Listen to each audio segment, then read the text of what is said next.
My name is Luís Serrano. I'm presenting you the work Fueling the Future, Impact of Hydrogen in Heavy-Duty Vehicles as a New Transport Energy Mix. This work has been done by me and Professor Gaspar and Professor Julião. In fact, we are dealing here with a problem of getting energy for the heavy-duty vehicles. This problem occurs, as you can see, because even in last year, in 2020, the 96.5% of heavy-duty vehicles use diesel as fuel. So there is a historic and pronounced dependence of heavy-duty vehicles for fossil fuels. In fact, even the other percentage of the energy supply for these vehicles comes from alternative fuels that are added to the diesel. So there is a residual percentage of vehicles that are not using and does not depend of diesel engines. When we see forward on the projections made by the International Agency of Energy, looking to 2040, the perspectives of increase in oil needs of heavy-duty vehicles will increase comparing with the other transports. In fact, we see that there is a trend of light-duty vehicles to decrease their dependence, but in heavy-duty vehicles, it is clear that we go from 18% of the transport energy used by heavy-duty vehicles to 28%. So there is a tendency of increasing this dependence. So what would we do for decrease this dependence and to put the heavy-duty vehicles more environmentally friendly in their transport, since this is a problem that we have to solve. We need this transport for goods and for people, and we can think about electricity for these vehicles as a source of energy, but there's a lot of problems. First of all, the amount of energy that we need. Each one of these vehicles requires a large amount of energy to make their travels. So, and if we consider that we don't have enough energy and renewable energy to produce electricity to the travels of light-duty vehicles, when we consider these heavy-duty vehicles, we have a huge problem. Another situation is about the energy density of batteries, and when electric vehicles are proper for shorter distances, but these kind of vehicles normally travels high distances, and the energetic density of the batteries does not allow to have a large autonomy and larger distances.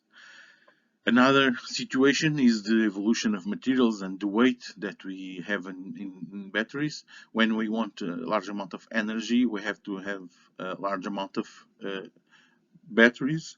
This required a large weight on these vehicles, which reduces their load capacity.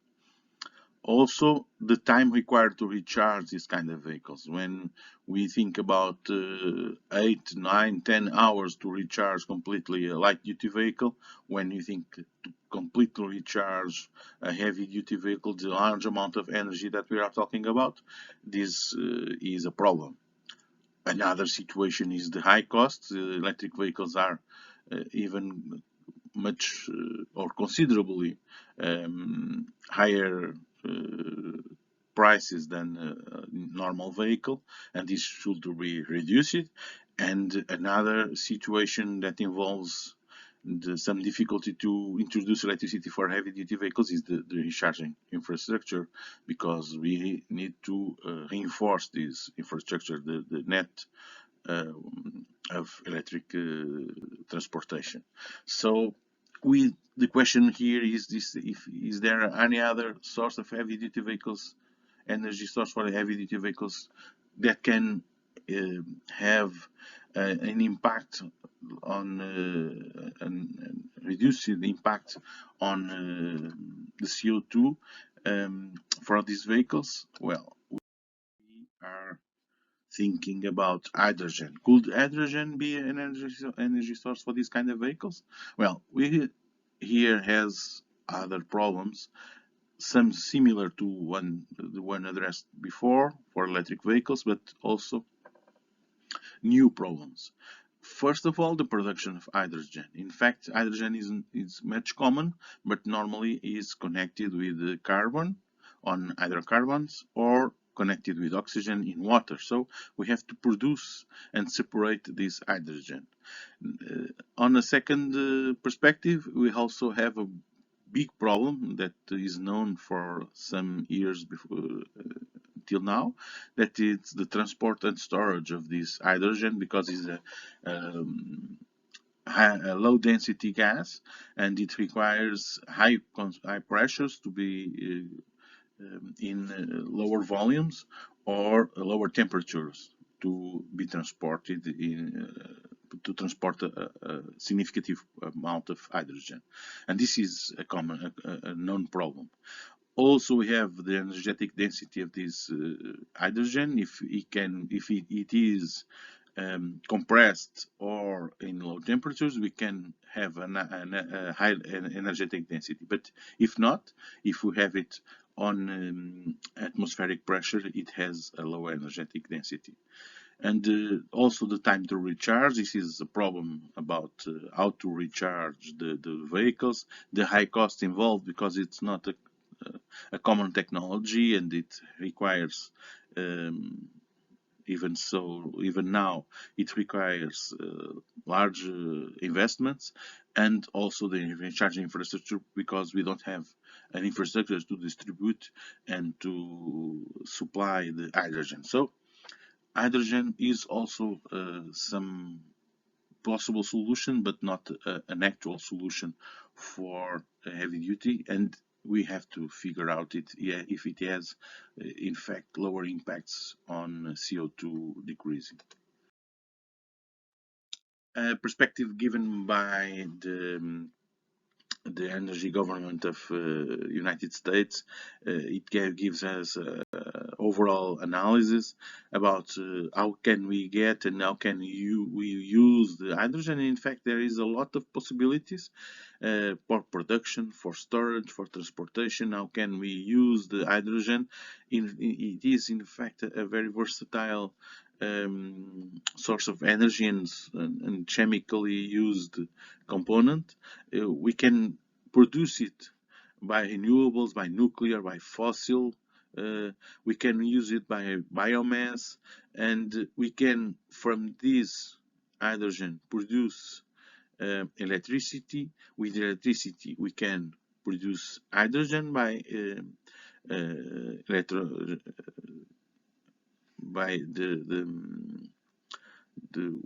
using this electricity to separate hydrogen from oxygen with electrolysis. And with hydrogen, we can use it in transportation. We can produce synthetic fuels absorbing CO2 from the atmosphere. We can upgrading the production of biomass, and we can use it also in several industry and farming situations, and also in heat distributed power. So there is a lot of possibilities, but there is also a lot of problems in each one of these technologies, because none of them is already completely dominated, and then none of them is completely absent of problems, namely being economical sustainable and sustainable, and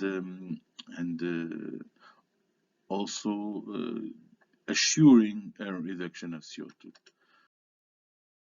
So, figuring all this, we have to see that the governmental organization decisions are crucial for the development of the hydrogen use and how hydrogen can be um,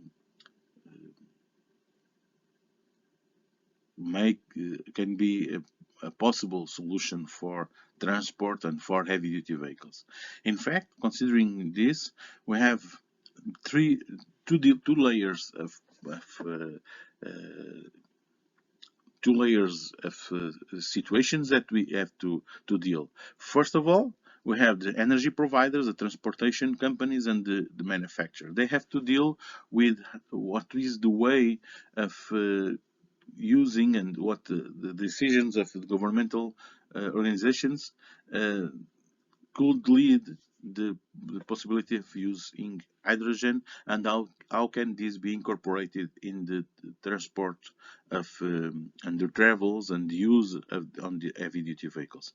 So the OEM manufacturers have to drive the way making vehicles that can use this hydrogen. The transportation companies have to think about how they can um, use, how can refuel, how can make this economical, sustainable use, and energy providers are in the middle, allowing and putting their investments in the production and distribution of this hydrogen. So there is a lot of situations here that cannot be decided by only one party, but they have to have um, a common decision that could, in a global way, allow the use of hydrogen and how this can be an energy solution.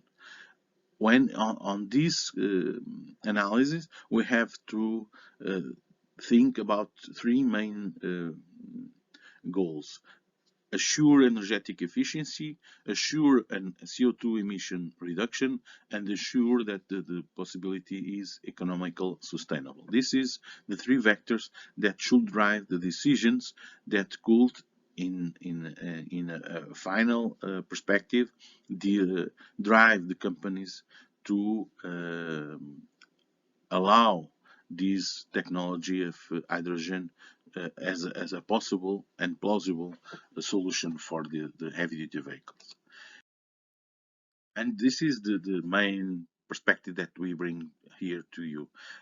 We can produce hydrogen from different solutions, as we can see before. We can have a renewable solution to produce electricity, and this electricity could generate hydrogen. We can use, as we are using now, natural gas and reforming the catalytic reforming to produce hydrogen, and using this hydrogen or or in a fuel cell directly in the vehicle, or in an internal combustion engine that can be also used in an heavy-duty vehicle. So there is a lot of questions here, and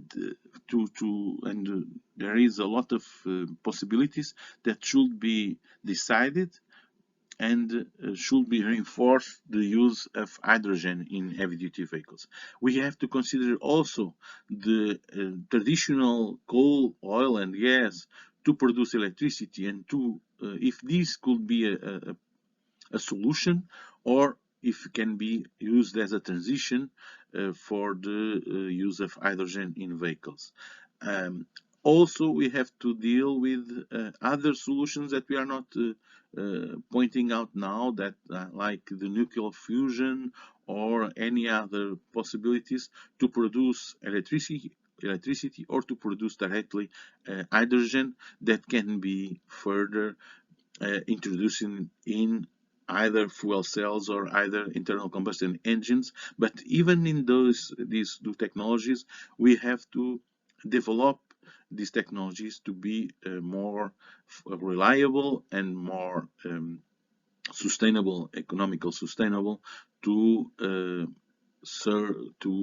become a valid and possible to introduce hydrogen in heavy-duty vehicles. So there is a lot of questions here, and the work that we are presenting is that just a discussion about all these solutions. What are the drivers? What are the drawbacks that each one of these solutions can bring? Trying to get the better position for the decision makers to allow the development of using hydrogen as a possible solution for heavy duty vehicles, because we know that electricity is a difficult possibility. So, driving to some conclusions, in fact, there is a problem to find the most adequate energy source for heavy-duty vehicles. They deal with a lot of energy. Hydrogen can be a possible energy source for vehicles, but for now it's just a possibility. There is a need to define some governmental decisions for the industry to invest in research and development, trying to find the most adequate path to achieve this possibility. The production, the storage, the transport and use are still processed with some essential questions to solve or to be solved, and so we have to look to the future, and we don't know if hydrogen can become a possible and plausible solution for the heavy-duty vehicles, but we believe that can be happened if the drivers are focused on the same goal. But meanwhile, we have to invest, we have to search, we have to develop different solutions, trying to reach the goal of having a most sustainable, even economical as environmental solution for the transport and for this essential mean of transport for our actual society. I want to thank your attention, and I'm available for any questions that you have. You can put it on my mail, that is that one that you can see here. Thank you.